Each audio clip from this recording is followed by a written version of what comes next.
हुए, और मेरे ख्याल से जो हिसाब से प्रभु साहब ने बताया कि जब शेर एक साथ मिल जाते तो इतनी शांति होनी नहीं चाहिए। तो एक बार जोर से नारा लगाना, जय जोहार का नारा है, अरे जय का नारा है। जैसा कि पूर्व में निर्देश किया गया है कि बात रखनी है, विचलित नहीं, तो सीधा मुद्दे पे आते हुए बात रखूंगा मैं अपनी। मिशन 73 में यहां से कलेक्ट्री तक बहुत दूरी नापी है राणा साहब ने, प्रभुलाल जी ने, हम सब ने, और दिल्ली जयपुर तक की बहुत साथ में काम किया है। जयपुर में भी खूब दौड़बाई की है, लेकिन कहीं ना कहीं उसमें सेंध लग गई। जो सेंध थे वो अपना नया कार्यक्रम स्टार्ट कर चुके हैं इस आरक्षण को मुद्दा बनाकर। मैं पूरा इतिहास बताऊंगा, जब ये आरक्षण मंच जहां से दूसरी पार्टी ने शुरू किया है, कहां से स्टार्ट हुआ था। स्टार्ट हुआ था 2007, जब टीएसपी के डॉक्टर बने, बोला कि हमको 5.5 रिजर्वेशन अलग चाहिए डॉक्टर्स को। कुछ नहीं, जयपुर के अंदर एक रैली हुई, उनको सीधा सा दे दिया गया। जब हमारे साहब को एक समानता मंच ने बोला कि साहब 50% अपने पटवारी सचिवों में भी दिया जाए, तो वो 50% जिस दर्ज पे डॉक्टरों को मिला था उसी दर्ज पे हमारे पटवारी सचिव और जो भी L11 L9 तक की भर्तियां हैं उसमें दिया गया। लेकिन उसकी परिभाषा रखी गई कि 45% एसटी से पद भरे जाएंगे, 5% एससी से भरे जाएंगे और 50% पद भरे जाएंगे सभी वर्गों से। लेकिन 16 तक भरे, उस भी समझ में कि उसमें क्लोज डाला गया है कि वर्गों से 50% भरा जाएगा। जब ये बात हमारे समझ में आई, हमने फिर आंदोलन छेड़े किए और उसका भाषा परिवर्तित करके उसमें लिखा है कि अनारक्षित वर्गों से नहीं, सभी वर्गों से भरे जाएंगे। उसमें क्लोज बनाया गया एसटी, एससी, ओबीसी, जनरल, ये क्लोज बना। उसके बाद देखा फिर अपने छोरे कहीं पिछड़ गए। दिक्कत इस बार का दिक्कत है। तो आप सब पढ़े लिखा युवा हो मेरे साथ और समझदार व्यक्ति है, सब समझेंगे कि काउंसलिंग किस तरह होती है। कोई कॉलेज की हो चाहे भर्ती की, सबसे पहले जनरल बुलाया जाता है, फिर ओबीसी बुलाया जाता है, फिर एससी बुलाया जाता है और फिर एसटी बुलाया जाता है। यही होती है ना तरीका, यही है। लेकिन इन्होंने फिर चालाकी की, पहले एसटी बुलाया, फिर बोला अब सभी वर्ग। तो मुझे बताओ, आप बताओ कि जो 100 में से 100 नंबर लाने वाला बच्चा था वो किस कैटेगरी में फाइट करेगा? वो फर्स्ट 45% में ही फाइट कर पाएगा, जो कि पिछले में हुआ। दूसरी बात, इसके लिए फिर सरकार को दिए गए ज्ञापन, फिर पता पड़ा फिर बच्चे हमारे रह गए जो जनरल फाइट कर रहे थे, इस बार फिर रह गए। तो सरकार ने एक इसका निष्कर्ष निकाल बताया कि एक साथी था हमारा, वो कांस्टेबल भर्ती के अंदर लिखित रूप में जनरल फाइट किया, दौड़ने में थोड़ा पीछे रहा तो उसको एसटी कैटेगरी में डाला।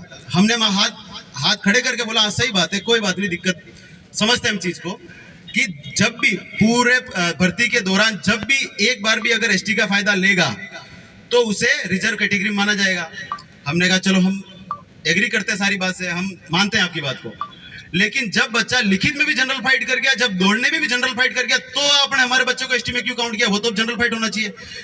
तो सरकार का कहना है कि उसने 300 रुपए में, 250 रुपए में फार्म भरा है और जनरल वाले ने 300 रुपए में भरा है, तो आपने 50 रुपए का फायदा उस दिन ले लिया था, इसलिए आपको एसटी में काउंट कर रहे हैं। ये विडंबना दो तरीके मानता हूं मैं। एक तो सरकार, दो चीजें हैं इसके पीछे कारण मानता हूं। एक तो सरकार इसके पीछे कारण है कि सरकार कभी चाहती नहीं है कि टीएसपी एसटी का आदिवासी आदमी आगे जाए।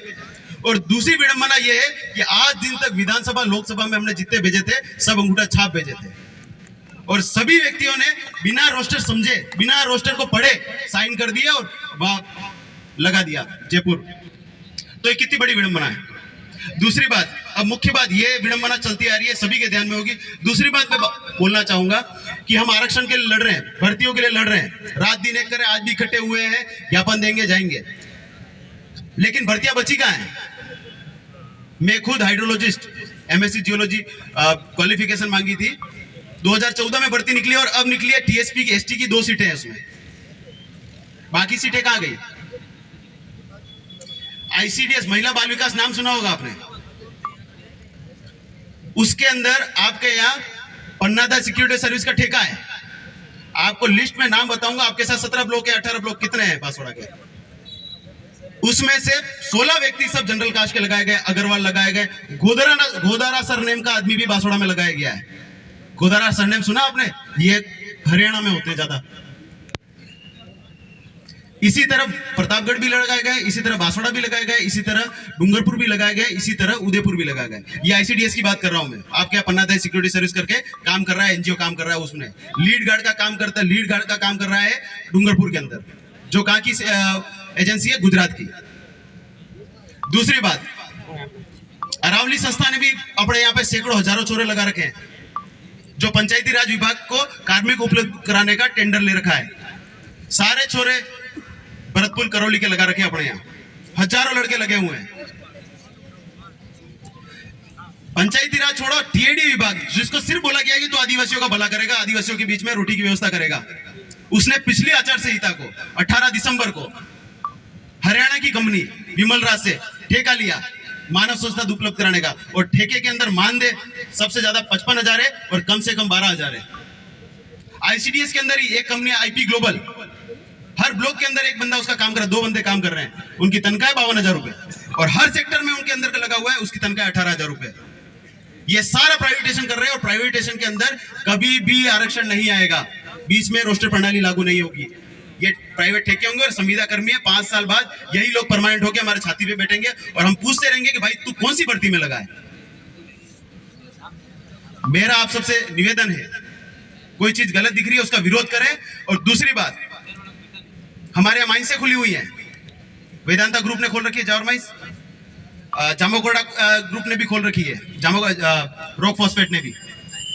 एक सेकंड, मेरा ये कहना है कि उसमें 3S मिनरल्स को ठेका दिया है, इसने वेदांता वाले को दिया है। जब 91 से पहले जो गेलेना मेजर मिनरल में आता था, 91 के अंदर वेदांता ग्रुप को बेचने के लिए केंद्र सरकार ने उसको माइनर मिनरल किया है। इतिहास में लिखा जाएगा जब आप हमको मूर्ख बना रहे थे, ईसाई भाइयों से मिलने के लिए, तब आप क्रिसमस मना रहे थे, और जब आप नफरत का बीज बो रहे थे टीएसपी एरिया में मियां भाइयों के खिलाफ हमारे पास, तब आपने बांसवाड़ा से लेके सलूम्बर तक का टेंडर, गोल्ड खोदने का tender Syed Ali company UP वाली को दिया है। तो हमको मूर्ख क्यों बना रहे हो? सबको तुम्हारी नफरतें हमारे भी डालने की है। तुम सैयद अली कंपनी को, केंद्र सरकार ने यूपी की कंपनी को यहाँ पे ठेका दिया है हमारे बांसवाड़ा का गोल्ड निकालने का। ये इतिहास में लिखा जाएगा, ये ध्यान रखने से। धन्यवाद। सब समय दिया, थोड़ा प्रदेश प्रवक्ता का पद दिया, थोड़ा समय तो उचित समझता हूँ। बहुत बहुत धन्यवाद अरविंद जी।